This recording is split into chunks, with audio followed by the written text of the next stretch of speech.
மாணவர்களே, மீண்டும் ஒரு காணொளியில் உங்களை சந்திப்பதிலிட்டு மகிழ்ச்சி அடைகின்றேன். இது ஏஎல் வகுப்புகளுக்குரிய இரசாயனவியல் பாடம்.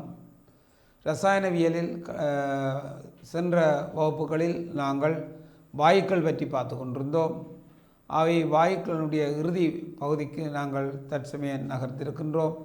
எனவே இந்த வாயுக்கள் பற்றி அந்த மிகுதி முடிவினை நாங்கள் இங்கே தொடர்ச்சியாக நாங்கள் பார்க்க இருக்கின்றோம். எனவே இப்போது நாங்கள் இந்த மெய்வாயுக்கள் என்றால் என்ன என்பதை பற்றி நாங்கள் தெரிவித்ததை மீண்டும் ஞாபகப்படுத்திக் கொள்வோம். எல்லா வெப்ப அமுக்க நிபந்தனையிலும் பிபி சமன் என்ஆர்டி என்னும் இந்த வாயு சமன்பாட்டை திருப்திப்படுத்தாத வாயுக்கள் மெய்வாயுக்கள் என அழைக்கப்படும்.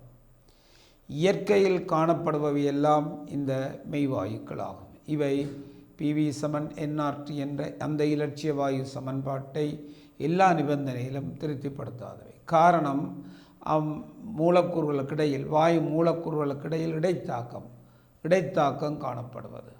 அதே மாதிரி வாயு மூலக்கூறுகளின் கனவளவை புறக்கணிக்க முடியாமல் இருக்கும்.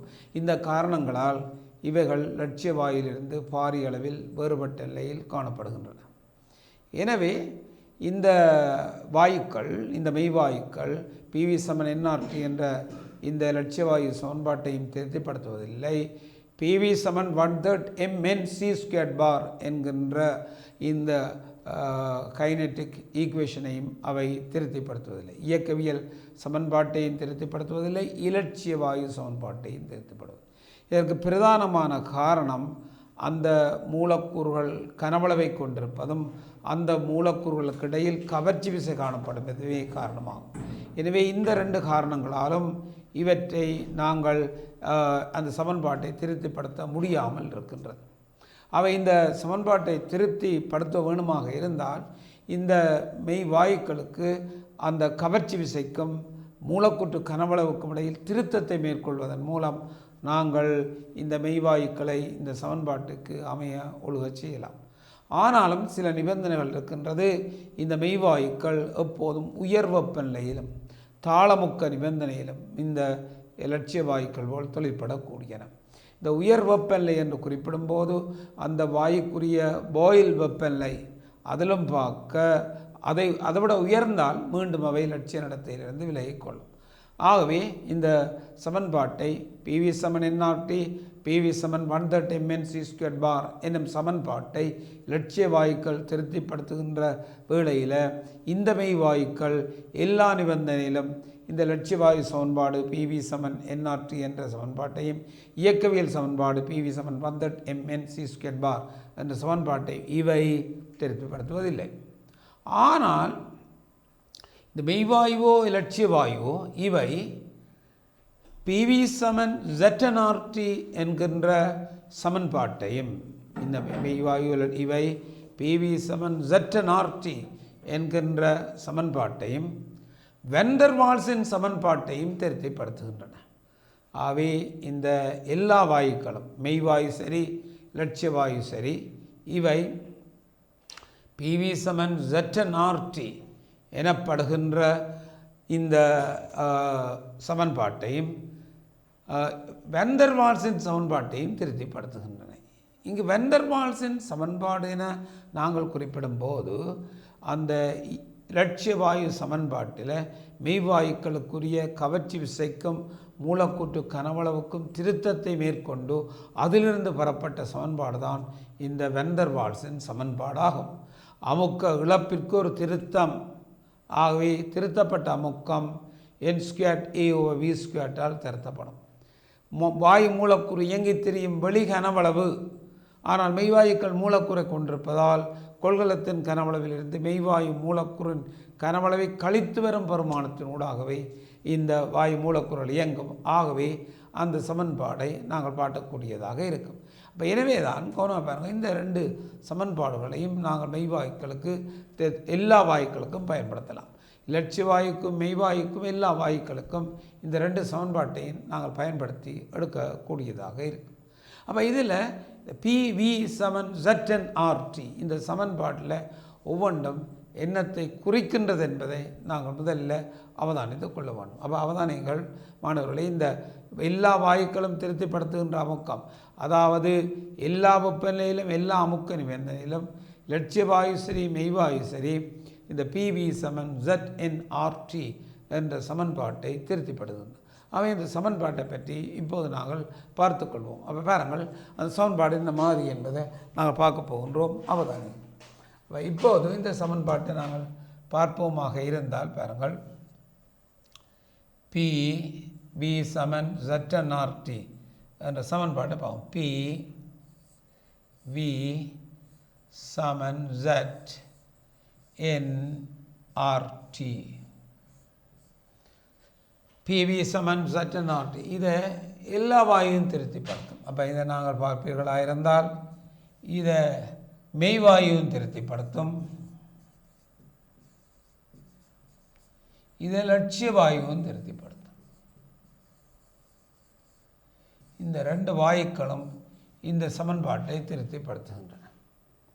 அப்போ இதில் இப்போ அவதானிப்போம் மாணவர்களை பாருங்கள். இதில் இப்போ நாங்கள் என்ன சொல்ல போகிறோம் என்றால், கவனியுங்கோ, P அது என்னத்தை குறிக்குது என்று கேட்டால் கவனியுங்கள், அந்த P வாயுவின் அமுக்கத்தை குறிக்கின்றது. P வாயுவின் அமுக்கத்தை குறிக்கின்றது. V வாயுவின் கனவளவை குறிக்கின்றது. அப்போ P வாயுவின் அமுக்கத்தை குறிக்கின்றது, V வாயுவின் கனவளவை குறிக்கின்றது. N வாயு மூல்களின் எண்ணிக்கையை குறிக்கின்றது. N வாயு மூல்களின் எண்ணிக்கையை குறிக்கின்றது. R அகல வாயு உரிமை, லட்சிய வாயில் பயன்படுத்தப்படுகின்ற அகல வாயு உரிமை, அது 8.314 என்கின்ற நியூட்டன் மீட்டர் மோல் -1 கெல்வின் -1 என்கின்ற ஒரு மாறா பெருமானத்தை கொண்டு. T கெல்வின் வெப்பநிலை, செல்சியஸ் வெப்பநிலையுடன் 273.15 கூட்டி பெறப்படுகின்ற கெல்வின் வெப்பநிலையே இதாக இருப்பதை நாங்கள் காணலாம். இந்த Z இதுதான் அமுக்கப்படும் தன்மைக்குரிய காரணி. இந்த வாயுக்கள் எந்த அளவுக்கு அமுக்கப்படும் என்பதை எதிர்வு கூறுவதற்கு இந்த Z பயன்படுத்தப்படும். Z அமுக்கப்படும் தன்மைக்குரிய காரணி. அவை இதை மெய்வாயுக்களும் லட்சிய வாயுக்களும் திருப்திப்படும். Z அமுக்கப்படும் தன்மைக்கான காரணி. Z = 1, Z 1 என்ற பெருமானத்தை எடுத்தால் PV = NRT வரும். அவை அது லட்சிய வாயுவாகும். அப்போ Z = 1 ஆகும்போது அது லட்சிய வாயுக்குரிய சமன்பாடாகும். Z = 1 லட்சிய வாயு ஆகும். Z ≠ 1, Z 1க்கு சமன் இல்லாத சந்தர்ப்பங்களில் அது மெய்வாயு ஆகும். Z 1க்கு சமனாக இல்லாத சந்தர்ப்பம் என்று சொன்னால் Z 1 குறைவாகவும் இருக்கலாம், Z 1 கூடவாகவும் இருக்கலாம். Z 1 குறைவாகவும் பெறலாம், Z 1 கூடவாகவும் பெறலாம்.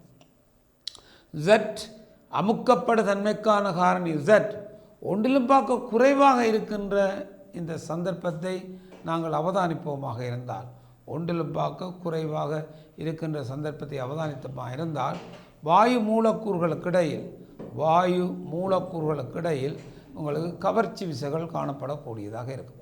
Z 1 குறைவாக இருக்கின்ற சந்தர்ப்பங்களில் வாயு மூலக்கூறுகளுக்கிடையில் தள்ளு விசைகளிலும் கவர்ச்சி விசைகள் எங்களுக்கு உயர்வாக இருப்பதை நாங்கள் காணலாம். அவை கவர்ச்சி விசைகளை கொண்டிருப்பதால் Z 1 குறைவாக இருக்கும். எனவே அது கீழ் நோக்கி வரக்கூடியதாக இருப்பதை நாங்கள் பார்த்து கொள்ளலாம். அதே மாதிரி Z 1 பெரிதாக இருக்கும் சந்தர்ப்பங்களில் மூலக்கூறுகளுக்கு இடையில் காணப்படும் கவர்ச்சி விசைகளிலும் தள்ளு விசைகள் வலுப்பெற்றிருக்கும். ஆகவே Z சிறிது ஒன்றாக இருக்கும்போது கவர்ச்சி விசைகள் வலுப்பெற்றிருக்கும். Z பெரிது ஒன்றாக இருக்கும்போது தள்ளு விசைகள் வலுப்பெற்றிருப்பதை நாங்கள் காணலாம். Z = 1 லட்சிய வாயுக்குரிய சமன்பாடாக இருக்கும். எனவே தான் இவ்வகையான சந்தர்ப்பங்களை நாங்கள் இங்கே பார்க்கக்கூடியதாக இருக்கும். அப்போ Z 1 விட குறைவு, Z 1 கூட என்பதை நாங்கள் இதில் பார்த்து ஒவ்வொன்றாக நாங்கள் எழுதலாம். அப்போ இப்போ நாங்கள் பாருங்கள், இந்த சமன்பாட்டில் அமுக்கப்படு தன்மைக்கான காரணி Z-க்கும் அமுக்கத்துக்கு நாங்கள் வரைவுக்கிற போது அந்த வரைவு எவ்வாறு அமைந்து காணப்படும் என்பதை நாங்கள் பார்த்து கொள்வோம். பாருங்கள், இப்போது நாங்கள் இந்த அமுக்கப்படு தன்மைக்கான காரணிக்கும் இதுக்கும் ஒரு வரைவை போடுவோம். Z அமுக்கப்படு தன்மைக்கான காரணி Z = PV/NRT. சட் சமன் பிவிஓ என்ஆர்டி. இது அமுக்கப்படும் தன்மைக்குரிய ஒரு காரணியாகும். அப்போ பாருங்கள், இலட்சிய வாயுக்கு சட் சமன் உண்டு, இலட்சிய வாயுவுக்கு சட் சமன் உண்டு. அவை சட் உண்டு அது இலட்சிய வாயுக்குரிய பெருமானமாக இருப்பதை நாங்கள் காணலாம். அப்போ சட் சமன் உண்டு இலட்சிய வாயு.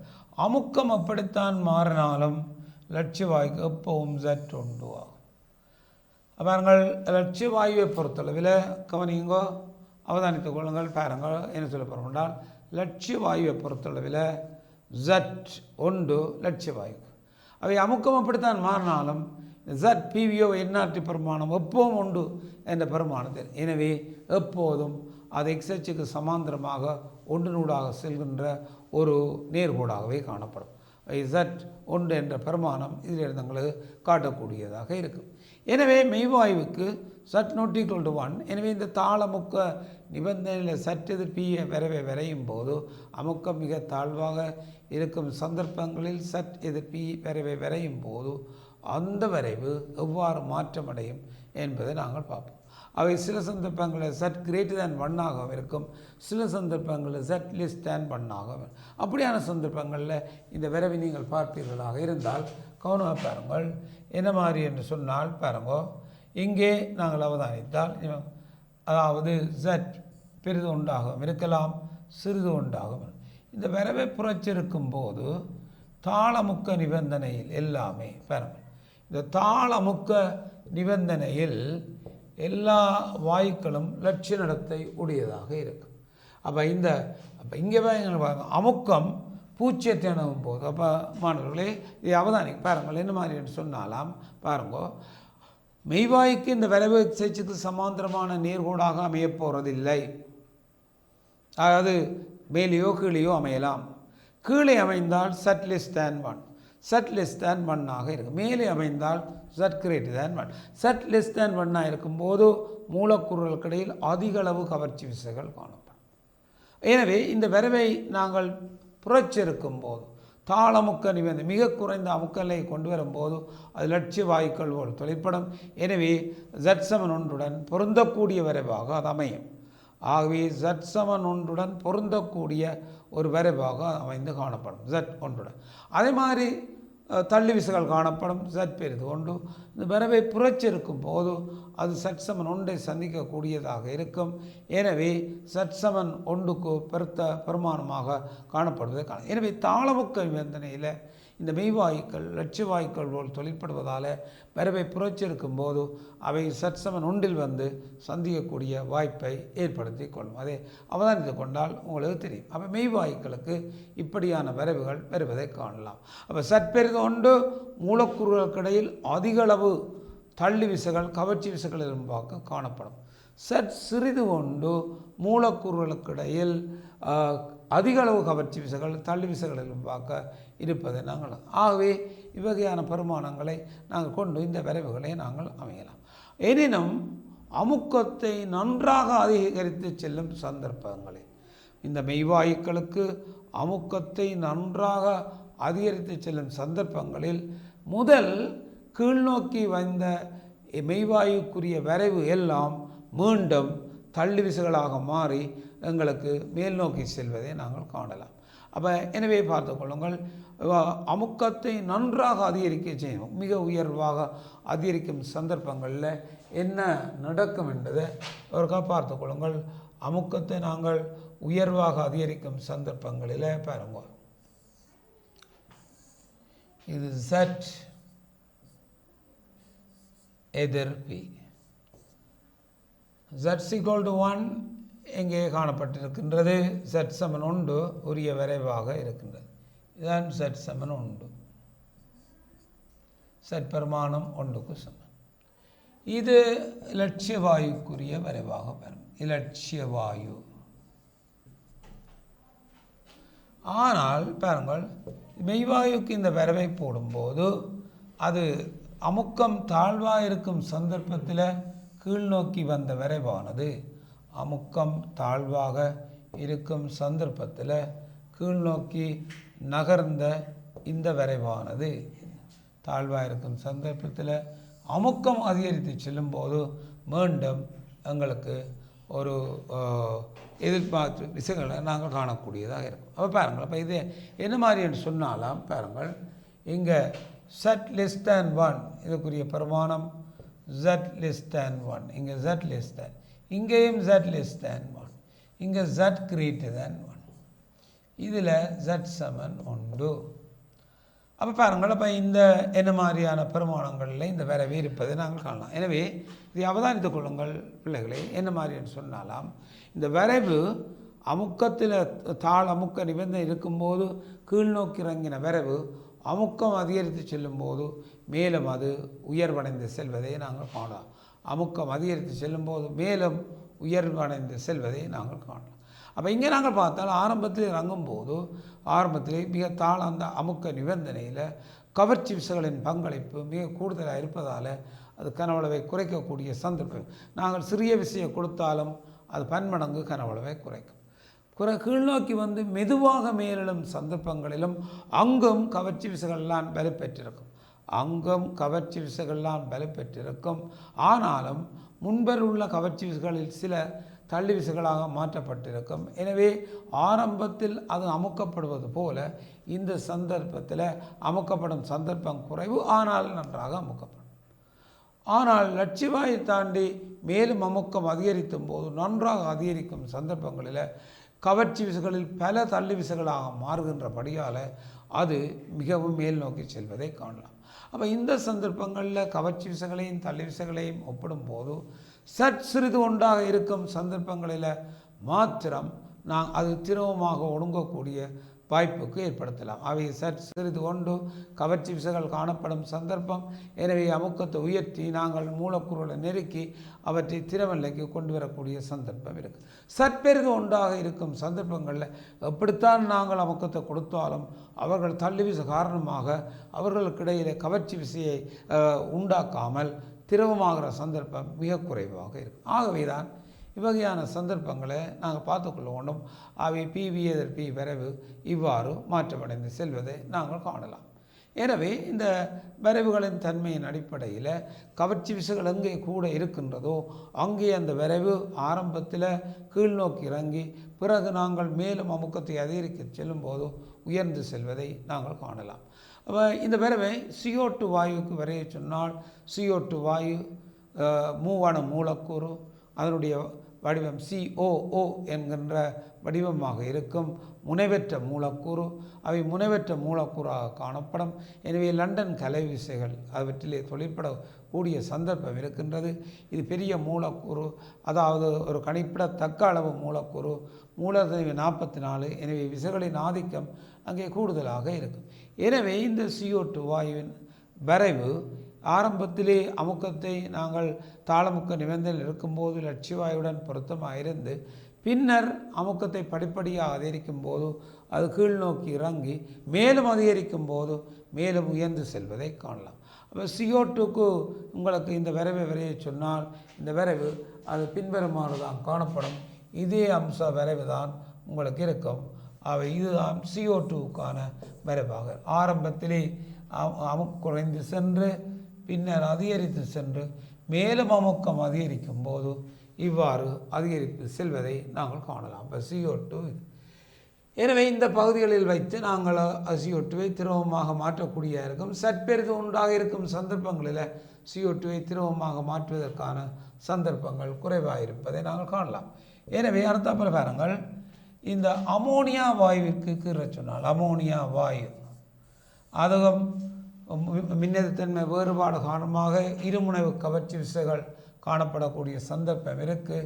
அவற்றுக்கான சட் எதிர்ப்பி வரைவை நாங்கள் அவதானித்தால் Z அமுக்கம் P வரைவை அவதானித்தால் பாருங்கள், இங்கே இது Z=1.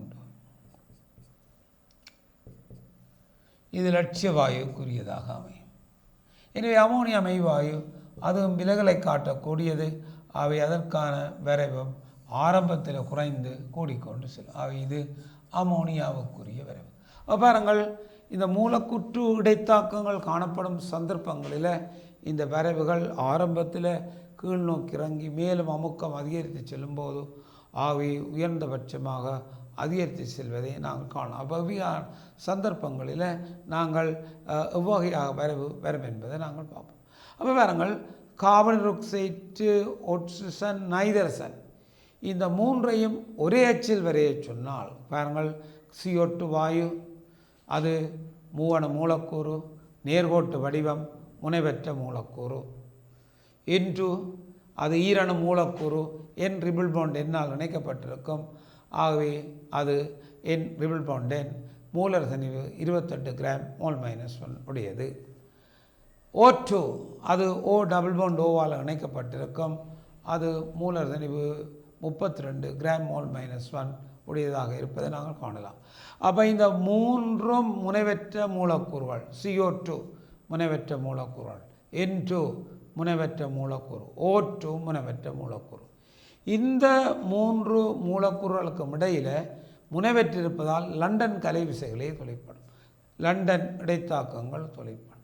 அந்த இடைத்தாக்கங்கள் அந்த மூலக்கூட்டு பெருமனிலும் அந்த மூலர் திணிவிலும் தங்கியிருக்கும். அப்போ CO2 ஓரளவு பெரிய மூலக்கூறு, மற்ற 2 மூலக்கூறுடன் ஒப்பிடும்போது அவை அங்கே பெருமன் கூட லண்டன் கலை விசையின் வன்மை அதில் உயர்வாயிருக்கும். அதுமாதிரி மூலர் தனிவு 44 கிராம் மோல் -1. அப்போ பாருங்கள், ஆக்சிஜன், நைட்ரசன், CO2 இந்த மூன்றையும் ஒப்பிடும்போது CO2 பெருமன் கூடிய ஒரு மூலக்கூறாக இருப்பதுடன் மூலர் தனிவு 44 கிராம் மோல் -1 உடையதாக காணப்படும். அடுத்த போல் பாருங்கள், O2 இது O டபுள் பாண்ட் ஓவால் இணைக்கப்பட்டிருக்கும். ஆகவே இதனுடைய மூலர் தனிவு 32 கிராம் மோல் -1. இங்கேயும் லண்டன் கலை விசைகள்லாம் காணப்படும். ஆகவே அதனுடைய பெர்மனன்ட் CO2 பார்க்க சிறியது, அதனுடைய மூலர் தனிவும் CO2 பார்க்க சிறியது. எனவே CO2 O2 என்பவற்றுக்கு இடையில் லண்டன் கலை விசையின் வன்மை, இடைத்தாக்கும், ஸ்ட்ரென்த் இவற்றை நாங்கள் பார்க்க போனால் CO2 மூலக்கூறு O2 மூலக்கூறுன்னு பார்க்க அதிக அளவு லண்டன் கலை விசையின் ஸ்ட்ரென்த், வலிமையை கொண்டிருப்பதை காணலாம். ஆகவே அடுத்தது N2 மூலக்கூறு, இது மும்மை பிணைப்பால் இணைக்கப்படும். எனவே 2 பைப்பிணைப்புகள் மூலக்கூறுகளுக்கு இடையில் காணப்படும். மூலக்கூறு நெருங்கும். இதனால் மூலக்கூறு சிறிய ஒரு வடிவம், சிறிய மூலக்கூறாக காணப்படக்கூடியதாக இருக்கும். எனவே அதனுடைய பெர்மன் ஒட்சனிலும் பார்க்க சிறியது, அதே நேரத்தில் மூலர் தனிவு ஒட்சனிலும் பார்க்க சிறியது. எனவே இடைத்தாக்கங்கள் காணப்படும். எனவே இவை மூன்றிலும் உள்ள லண்டன் இடைத்தாக்கத்தின் வலிமையை ஒப்பிடும் போது கார்பன் டை ஆக்சைடுக்கு உயர்வாக இருக்கும். அடுத்த போல் ஒட்சனுக்கு அடுத்த தன்மையாக இருக்கும், நைட்ரசனுக்கு குறைவாக இருக்கும். எனவே இடைத்தாக்கங்கள் எவ்வளவு உயர்வாக இருக்கும்போது அவ்வளத்துக்கு அவை லட்சிய நடத்தையிலிருந்து விலகலை காட்டக்கூடியதாக இருக்கும். அப்போ இதன் அடிப்படையில் விலகலின் தன்மைகளை நாங்கள் ஒப்பிடலாம். அப்போ CO2 வாயு அதிக அளவு விலகலையும், அடுத்தது O2 வாயு, அடுத்தது N2 வாயு காணும். இவற்றை நாங்கள் விரைவில் அவதானித்துக் கொள்வோம். என்ன மாதிரியான விரைவை இப்போது நாங்கள் பார்க்கின்றோம். பாருங்கள், இந்த விரைவை நாங்கள் பார்த்துக்கொள்வோம். அப்போ இப்போ நாங்கள் இந்த Z எதிர் P விரைவை நாங்கள் பார்க்க போகிறோம். Z எதிர் P, இது Z1, Z சமன் 1க்குரியது. பாருங்கள், இதுதான் 1 என்ற பெருமானம். இது லட்சிய வாயு இவ்வாறு. அப்போ இந்த 3 மூலக்கூறையும் நாங்கள் அவதானிக்கும் போது பாருங்கள், CO2 நேர்கோடு வடிவம், O2 இரட்டை பிணைப்புக்குரியது, N2 மும்மை பிணைப்புக்குரியது. இவற்றினுடைய மூலர் திணிவுகளை நாங்கள் பார்த்தால் 44 கிராம் மோல் -1,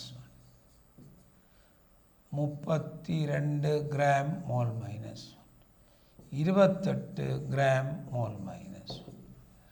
மூலக்கூட்டு பெருமனை நாங்கள் ஒப்பிடும்போது இது ஒரு பெரிய பெருமனுடையது, இது அதிலும் பார்க்குறோம். இது இன்னும் ரிபிள் பண்ணிருப்பதால் இன்னும் பெருமன்கள் கூட. பாருங்கள், பெருமன்கள் CO2 கூட, அடுத்தது O2, அடுத்தது N2, மூலர் திணிவு CO2, O2, N2. எனவே லண்டன் கலைவிசை ஸ்ட்ரென்த் CO2 மூலக்கூறுகளில் அதிக அளவாக காணும். எனவே இந்த வரைவை நாங்கள் CO2க்கு வரையும் போது அது ஆரம்பத்தில் குறைந்து பின்னர் எங்களுக்கு அதிகரித்து செல்வதை நாங்கள் காட்டக்கூடியதாக இருக்கும். ஆரம்பத்தில் குறைந்து பின்னர் அது அதிகரித்து செல்வதை நாங்கள் காட்டலாம் பாருங்கள். அப்போ இது CO2க்குரிய வரைவு. அடுத்த போல் ஒட்சனுக்கு நாங்கள் வரையும் போது இதிலும் பார்க்க விலகல் குறைவாக இருக்கும், பின்னர் அது வெளியேறி செல்வதை நாங்கள் காணலாம். அப்போ இது ஒட்சனுக்குரிய வரைவு, விலகல் குறைவாக. நைதரசனுக்கு இந்த வரைவை நாங்கள் விட்டு அது இன்னும் விலகல் குறைவாக இருப்பதை காணும். நைதரசன், ஒட்சன், CO2. அப்போ இதை அவதானித்துக் கொள்ளுங்கள். அப்போ இடைத்தாக்கம் உயர்வாக இருக்கும் சந்தர்ப்பத்தில் விலகல்கள் கூடுவாக இருக்கும். எனவே இந்த வரைவுகளை நாங்கள் ஒரு புள்ளி வெட்டி செல்லக்கூடியதாக கீறலாம், வெட்டி செல்லாமலும் கீறலாம். அதை பற்றி நீங்கள் யோசிக்க தேவையில்லை, விலகலைத்தான் பார்க்கணும். விலகல் CO2க்கு விலகல் கூட, என்ற இடைத்தாக்கம் கூட, அடுத்தது O2, அடுத்தது N2ஆக இருப்பதை காணலாம். இதே வரைவில் ஐதரசன் வாயுவை உங்களுக்கு வரைய சொன்னால், ஐதரசன் சிறிய பருமன் மூலக்கூறு, அவை அதிகம் முனைவற்ற மூலக்கூறு, லண்டன் கலை விசை அங்கே காணப்படும். அது மிக மிக குறைந்த பருமன் உடையதாக இருக்கும். எனவே அங்கே கவர்ச்சி விசைக்கான வாய்ப்பு இவற்றுடன் ஒப்பிடும்போது மிக குறைவாகவே இருக்கும். எனவே அந்த ஐதரசனுக்கான வரைவை இங்கே சொன்னால் அது திரவமாக குறித்த வெப்பநிலை எங்களுடைய 27-30 வெப்பநிலையில் அது திரவமாகின்ற சந்தர்ப்பம் அதற்கு இருக்க போகிறது இல்லை. அது வெளியேறக்கூடிய ஒரு வாயு. எனவே அந்த வாயுவின் பரத்தை நாங்கள் இப்போது பார்ப்போமா இருந்தால், இதுக்கு ஐதரசன் வாயுவை நாங்கள் கீறுவதாக இருந்தால் பார்த்து கொள்ளுங்கள். அது இங்கே இருந்து மேலடியாக ஐதரசன்.